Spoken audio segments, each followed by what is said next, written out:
Welcome to Nerd Alert. This week we have plenty of great stories for you in these outfits. But first I want to introduce you to our special guest this week. His name is Matt Mercer. Hello. Matt is very well known in the world of voiceover, but he's also a director and a writer. You've almost definitely heard him as, let's see, you've been Tygra in Thundercats. The new Thundercats, yeah. You've been Leon Kennedy in Resident Evil 6. Mm-hmm. You were Lei Wulong in Tekken 6. Mm-hmm. You were Zwei in Soul Calibur. Soul Calibur. Pronunciation's a bit shifty on that one. And many anime. Oh, also you were Tony Stark. Tony Stark in the Iron Man anime movie, yeah. That was fun. Yeah, well, badass. Thank you for having me, guys, seriously. So you've heard this man, I'm sure you have if you're watching the show. In places here and there, you can't escape, really is the theme here, I think. Beyond the acting point, is it an extra thrill for you as a nerd to be doing these roles? Sincerely, that's kind of what got me into the industry at that point, was the fact that I grew up such a fan of cartoons and video games, and as I began to go into acting as a professional element of my life, it was the easy fit. It was where I wanted to go, you know, to be a part of the things that I loved growing up. So I mean, it was a very daunting task. Voiceover is a very difficult world to break into, so it took many years of hardship and difficulty and saving money and finding creative ways to flavor my ramen. Yeah. You know, so it was a continuation of the college lifestyle to an extent, but no, like being able to combine my fandom with my professional life has been an absolute boon, and progressively and perpetually a positive aspect of my life. So I'm secretly like I'm a little obsessed with voice actors, and yeah, it's going that way. And I think it's like, come back, You're come not sitting back. over here. Let me touch your face. I But I think it's such a cool profession to do, to just be able to just jump into anything and you can still be dressed as yourself, basically. And oh yeah, sometimes pajamas, yeah? unshaven. It's great. I've actually gone into booths with like the stuff I wore when I got out of bed. Like, fuck it, we're going, and just walk in, and it's fine. But as like an interviewer, I've interviewed like screen actors and voice actors. Voice actors are always cool. You guys tend not to be a-holes, which is so refreshing.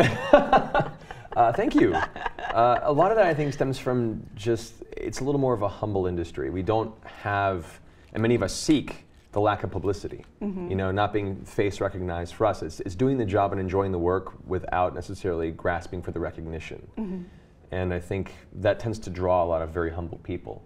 Plus, it's a very positive community. Everyone is there to help each other out and kind of, you know, give each other a little boost when they need it, and everyone's excited to work together. There's not a lot of competition outside of just the audition process itself.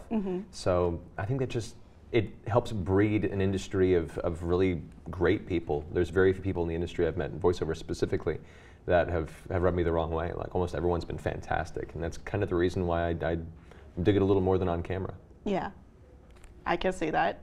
Do you have any like cool stories from the recording booth? I'm sure you have a few. One of the interesting things about being a voiceover actor is you have nothing to work with. You're literally by yourself in the booth. You have a script in front of you that you probably didn't get in advance. Like it's one of those, you walk in the booth, the context you get for your character is like, all right, he's 30, his parents were killed by demons, go. You got 2,000 lines in 4 hours. And you just kind of have to roll with it. So cold reading is the first skill you require. You have to just, you don't really get a chance to read the lines in advance, even once or twice before you perform them. You just go down the line. So beginning to interpret copy quickly is really cool. Sometimes that causes you to misread things, or sometimes it also prevents the producers from getting the phrases properly adapted to an American audience if it's a foreign project. One of the video games I worked on a couple years ago was a Fist of the North Star video game, where I voiced a character named Ray. And his special move is he has these bladed fingertips where he just cuts through people left and right, like just slicing their bodies up. And we're running down the script lines, and they had one line that I guess didn't really get approved, or nobody really looked over it, but it was one of those where we didn't realize until I'd said it. And we get to the line, and it's like, there's no way you can keep me from getting my fingers inside you. There was like an awkward pause in the booth, and the director slowly turned his head to me, and I met his gaze, and he looked at me and went, we can't. Yeah, we're gonna workshop that line a little bit, just give us a second.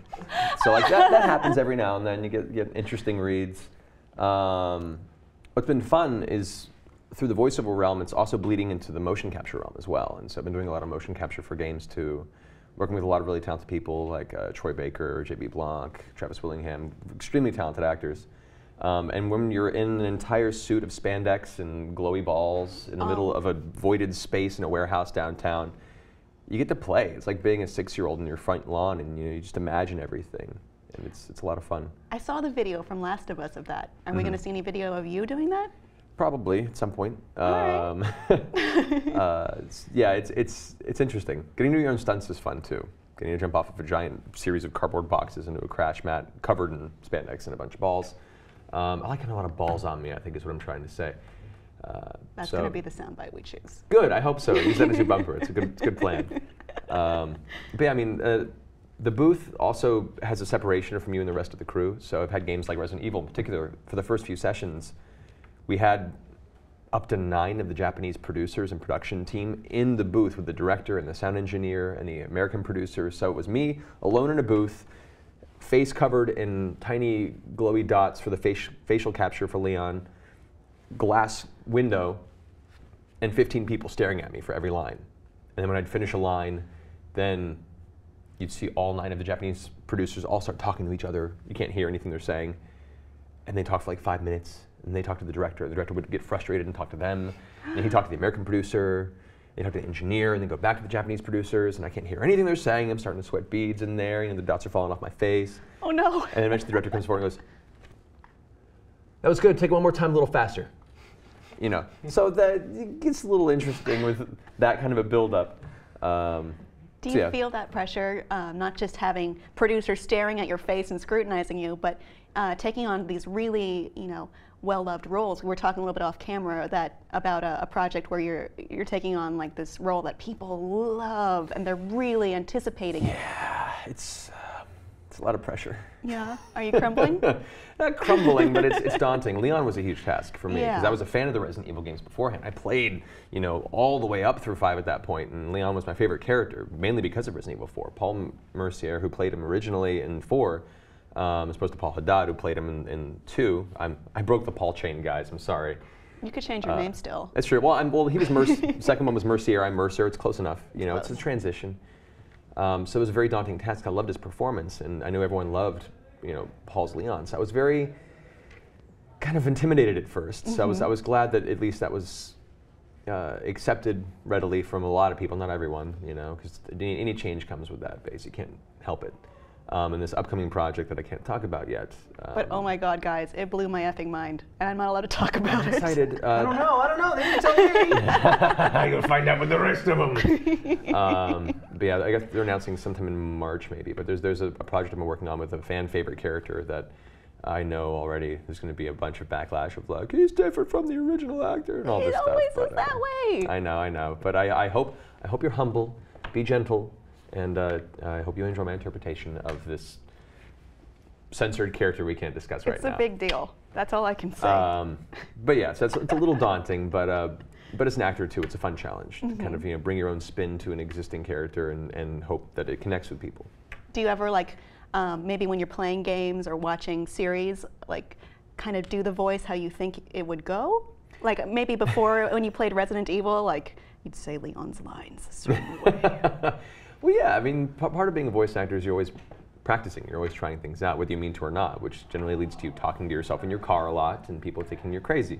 It's LA. Yeah, actually out here it's not too much of a deal, I guess.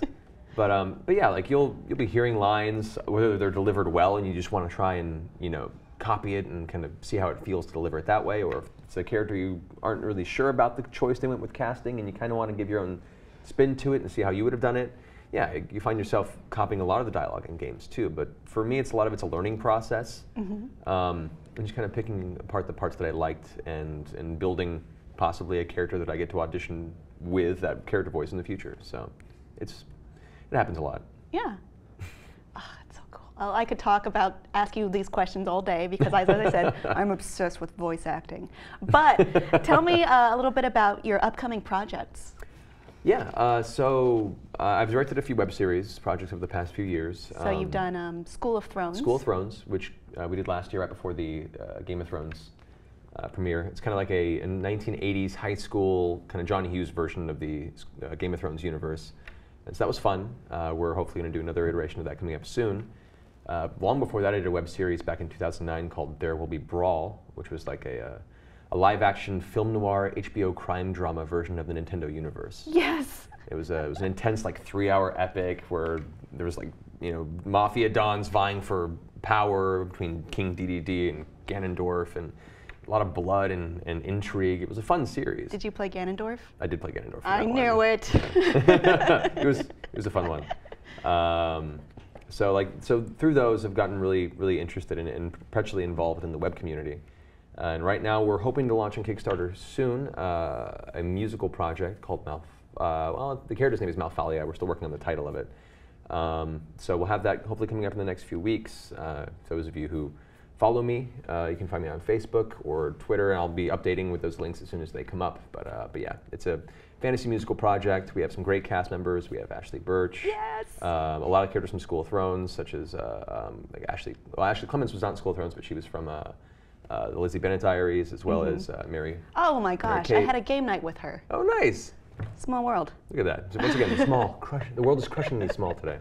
We also have Juliet Landau and Kevin Sorbo involved. A bunch of really fun characters. So look for that in the near future. Hopefully it'll be a fun thing that you want to help make happen with your money that we can't, because we don't have any, because we live in Los Angeles and we're actors. As the runners of an Indiegogo campaign, we feel your plight, and we're going to be posting those links when they arrive, and whatever links you want us to post in the description of this video in this context now. So keep watching for more videos featuring Matt all this week, and thanks so much for joining us. No worries. Thanks for having me.